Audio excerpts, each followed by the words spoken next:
Assalamualaikum warahmatullahi taala wabarakatuh. Waalaikumsalam warahmatullahi wabarakatuh. Dengan siapa?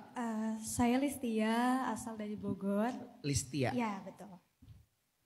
Baik, sebelum ke pertanyaan, saya mengingatkan bahwa saya sebagai manusia tidak luput dari kesalahan ataupun dari dosa sekecil apapun itu ya. Bahkan dalam ketidaksengajaan sekalipun kita bisa melakukan yang namanya dosa. Dan sebaik-baiknya manusia tidak ada yang sempurna, karena kesempurnaan hanya milik Allah Subhanahu Wa Taala. Baik, saya izin bertanya Ustadz, mungkin akan sedikit panjang ya. Jadi Ustadz, bagaimana hukumnya seseorang atau saya sendiri yang ngalamin yang mempunyai rasa tidak ikhlas atau bahkan bisa dibilang benci gitu ya atas perlakuan seseorang yang bisa dibilang jahat terhadap kita. Ya walaupun kejadian ini tuh sudah lama Ustadz, terus saya juga udah berusaha buat ikhlas dan menerimanya. Saya juga selalu mencoba buat udah gitu pengen dilupain aja gitu ya. Bahkan untuk usaha saya tuh lebih memilih lost interaction gitu atau lost kontak aja gitu. Pengen untuk meminimalisir rasa sakit hati saya, meminimalisir rasa overthinking saya gitu Ustadz. Tapi seiring waktu, sesekali saya keingat kayak namanya manusia gitu ya, punya perasaan yang mutagoyar, gampang berubah gitu. Kadang saya tiba-tiba aja kepikiran gitu, keinget lagi walaupun kita udah menyibukkan diri gitu kan, tapi kadang suka ada aja sesi untuk overthinkingnya itu. Kayak keinget gimana sih dia jahat dulu gitu. Sehingga usaha saya itu untuk mengikhlaskan itu selalu gagal Ustadz. Dan bagaimana Ustadz hukumnya kalau misalnya saya pernah mendoakan orang itu ke hal-hal yang negatif Ustadz. Kayak dulu saya masih merasa sakit hati banget. Saya selalu berdoa pas sholat tahajud atau setelah sholat wajib. Doa saya itu kayak, ya Allah tolong persulit jalan dia ya Allah. Kayak tolong berikan rasa sakit seperti dia menyakiti saya ya Allah. Kayak tapi semenjak saya berusaha untuk ikhlas dan menerimanya, saya berdoa minta kepada Allah untuk mencabut doa-doa negatif saya ya Allah. Terus dan lebih memilih berdoa kepada Allah untuk lebih ikhlas luas gitu ya. Lebih diberi kesabaran yang luas, dikasih ikhlas yang luas gitu ya. Tapi itu sangat sulit sekali Ustaz. Bahkan saya merasa berdampak terhadap emosional saya gitu. Terus dulu juga kalau saya melihat orang itu gitu, bisa hidup bahagia, bisa ngejalanin hidupnya dengan baik. Kadang rasa tidak ikhlas itu muncul lagi gitu Ustaz. Karena dulu saya ngejalanin hari-hari saya itu kayak berat banget setelah kejadian itu gitu ya Ustaz.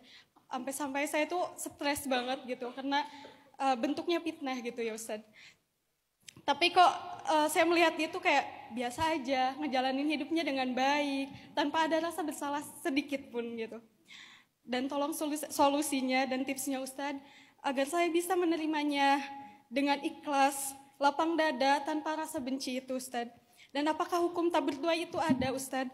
Karena saya kadang suka mikir, pengen gitu, dia merasakan apa yang saya rasakan gitu. Ya namanya manusia, kadang ya sifat benci itu datang tiba-tiba gitu ya. Saya tahu rasa benci itu dosa, bahkan saya sempat belajar bahwa ketika ada manusia membenci kita gitu, amal ibadah kita itu terganggu, bahkan tidak diterima gitu kan.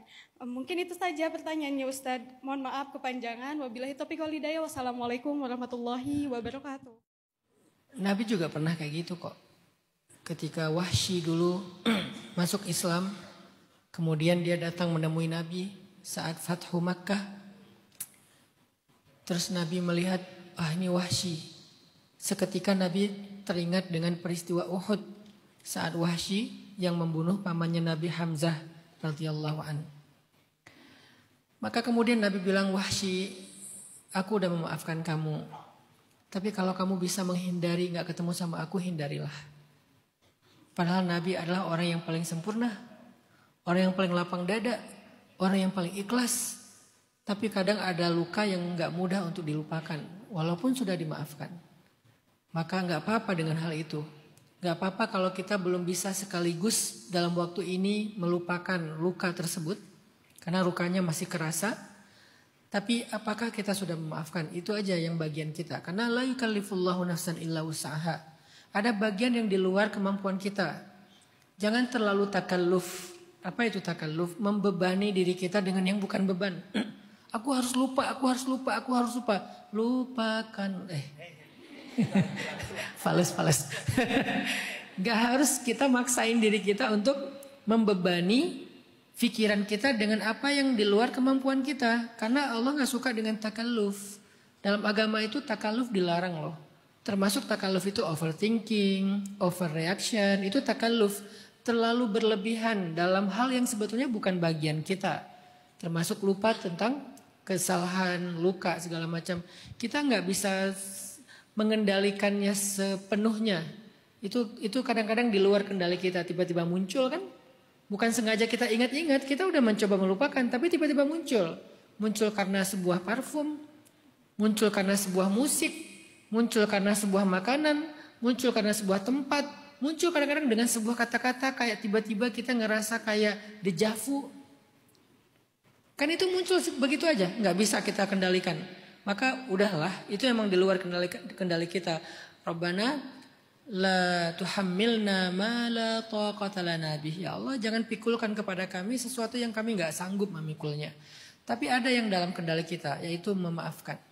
Melupakan bukan kendali kita, memaafkan kendali kita. Apa arti memaafkan? Kita enggak ingin kesalahan itu kemudian kita balas pertama.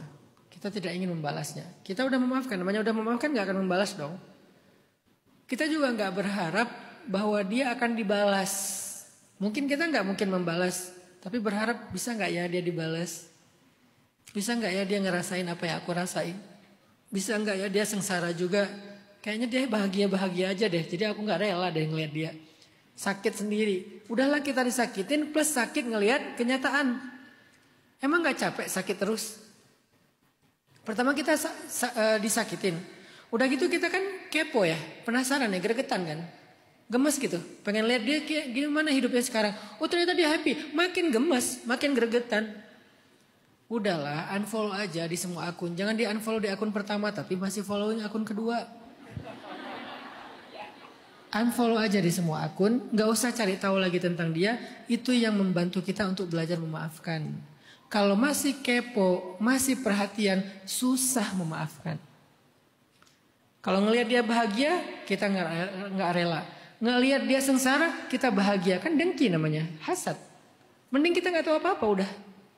Jadi belajar untuk wahjurhum hajron jamila kata Allah. Kan gitu di surat Al-Muzammil. Wasbir ala ma yaqulun. Bersabarlah atas ucapan-ucapan mereka. Caranya gimana biar bersabar, biar ikhlas? Wahjurhum hajron jamila.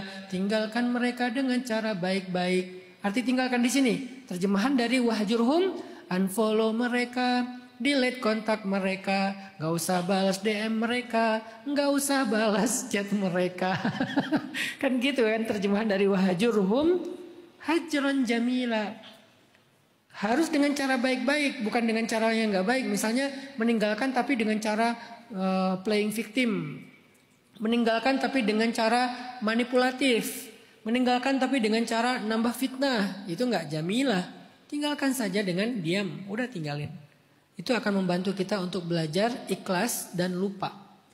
Sehingga kita bisa fokus dengan kehidupan kita. Karena kalau nggak wahjurhum hajron jamila, kita nggak akan pernah bisa fokus.